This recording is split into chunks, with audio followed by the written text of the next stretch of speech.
So we are on day 16 of the book Meditations for Mortals, and it's called The Reverse Golden Rule on Not Being Your Own Worst Enemy.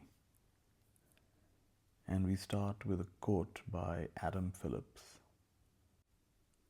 Were we to meet this figure socially, this accusatory character, this internal critic, this unrelenting fault finder, we would think there was something wrong with him. He would just be boring and cruel. We might think that something terrible had happened to him, that he was living in the aftermath, the fallout of some catastrophe. And we would be right. Adam Phillips. At this point, we'd better confront the issue that's almost always to blame deep down when you find yourself getting in your own way and making things harder than they need to be, which is the lack of self-compassion. It's time to talk about being kinder to yourself. I know, it makes me cringe too. Unfortunately, that's exactly why the topic mustn't be avoided. For years, I collected quotations that encapsulated the approach I wanted to take towards the accomplishment of worthwhile things, which was down to earth, no nonsense, unpretentious. One of the best known examples comes from the artist Chuck Close. Inspiration is for amateurs. The rest of us just show up and get to work. The choreographer George Balanchine liked to say that my muse must come to me on union time. He needed to be ready to work when his dancers were there to be choreographed. And there's a line attributed to both William Faulkner and W. Somerset Maugham, which arguably borders on the smug, but that makes a similar point. I only write when inspiration strikes. Fortunately, it strikes at 9 every morning. That was the kind of person I wanted to be.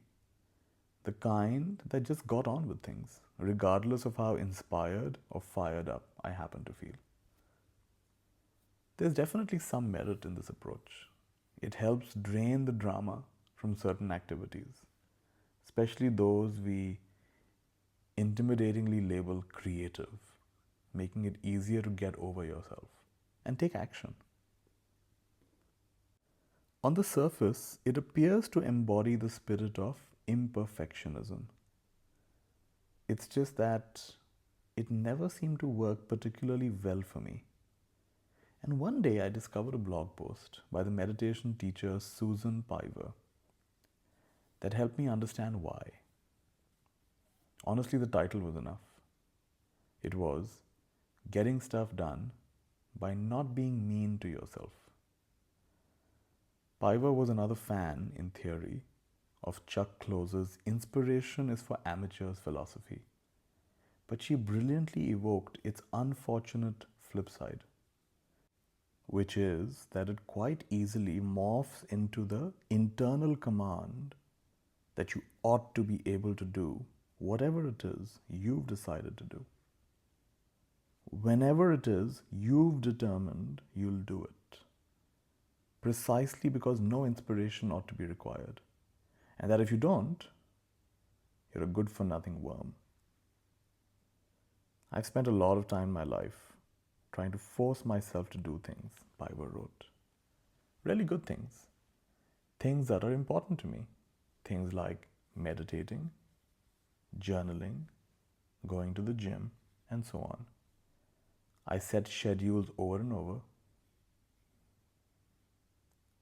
I will rise at 5, meditate, 5:30 to 6:30, journal, 6:30 to 7:30, breakfast, 8 to 9, and so on. I fail way more than I succeed, which makes me really, really upset. I get angrier and angrier at myself, curse my lack of discipline, shame myself for watching the TV show Battlestar Galactica all over again instead of writing. Delve into my psychology, hoping to unearth the seeds of self sabotage. It spiraled out of control until I either give in to lying on the couch or somehow manage to squeeze out a day of discipline according to schedule, whereupon I exhale a half sigh of relief and immediately begin bullying myself to repeat this tomorrow. It sucks. And so one day, feeling she had little to lose from trying something different, she asked herself what would happen if she did what she felt like doing, when she felt like doing it, which is another way of asking the question we encountered yesterday: what if this were easy? Right away, interestingly, fear swept through me, she recalls. If I'm not vigilant about making myself do stuff, I won't do anything. But that's not what happened. Following pleasure's lead, she had a more productive day, completing the tasks she usually yelled at herself to do. Only this time, it seemed effortless. I had such a light heart, which makes sense on reflection, because when you do what you feel like doing, you get to use your desires as fuel for action rather than constantly diverting energy and attention to overcoming them. It's easy to believe that if you let yourself do what you want, you might spend the whole day scrolling through Instagram. But often the truth is that scrolling through Instagram is what happens after you've told yourself you cannot do what you want because you can't afford to or don't deserve to. And you grow so resentful or annoyed by whatever you try to force yourself to do instead that you reach for your phone as a distraction.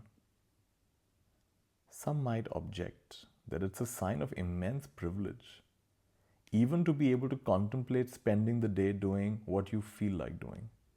And of course, this is true, so far as it goes.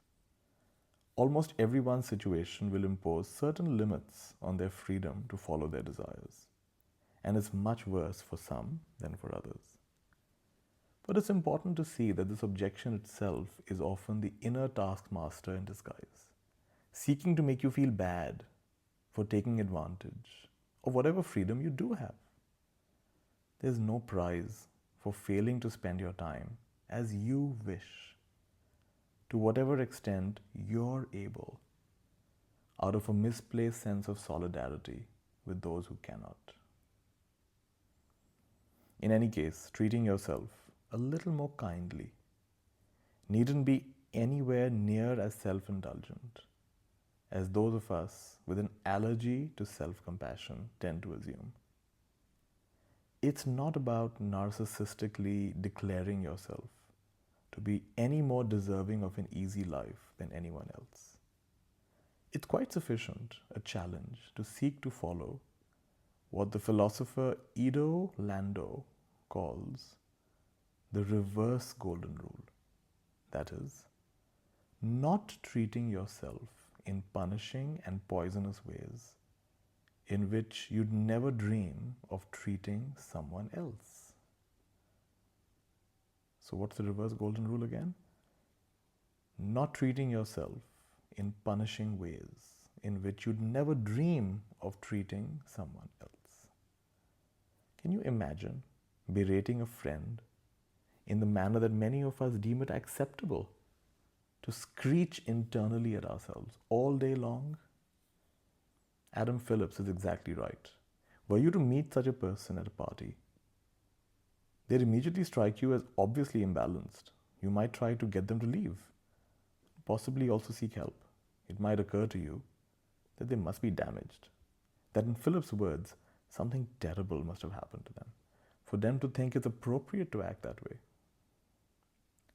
Well, something terrible did happen, and the fact that it happens to almost all of us in one way or another is no reason to pretend otherwise. From somewhere, your parents, the culture, a religion, You internalize the notion that if you didn't watch yourself like a hawk, disaster might strike. That if you were to cut yourself some slack and follow your own agenda, that might lead to your being abandoned or humiliated or overwhelmed by emotions or financially ruined. The details differ too much from person to person to try to elaborate them here. But wherever the belief comes, it belongs to the past. It isn't a reasonable assessment of what would be likely to happen now, were you to treat yourself more decently. As Susan Piver discovered, what you generally find instead is that you do want to honor your commitments. You do want to pay your bills. You do want to keep yourself physically healthy and so on. Because the person you are, behind all the screeching and yelling, isn't a worthless layabout after all. Self-indulgent? If anything, it's constantly berating yourself. That's the self-indulgent path. Reflecting the inner taskmaster's hubristic belief that he or she could bully you into doing anything merely by shouting loudly enough. Facing up to reality, as finite humans must, means facing up to the reality of your moods, desires, and interests too. This is why it takes courage to ask yourself the question that I suspect all those gurus promoting the warrior mindset and mental toughness are too frightened to ask themselves. How would I like to spend my time today? That's the chapter for today. And I could definitely connect to this chapter, and I could see how I've tried to have that same strong attitude about forcing myself to do things. And in my case, it definitely didn't work.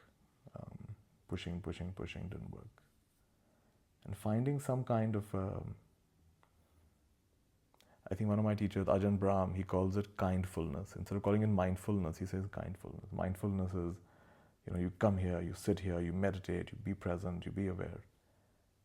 And kindfulness is like, how would you like to do this? What would be interesting? What would be meaningful? What would be pleasurable? So there's a lot here to reflect on. I can see how for many of us, this inner critic, this inner voice of, just do it, doesn't matter whether you feel like it or not, that strong, this perfectionistic attitude of it has to be done, it has to be done. It can actually, at one level it sounds really good, but deep down it's being really hard on oneself.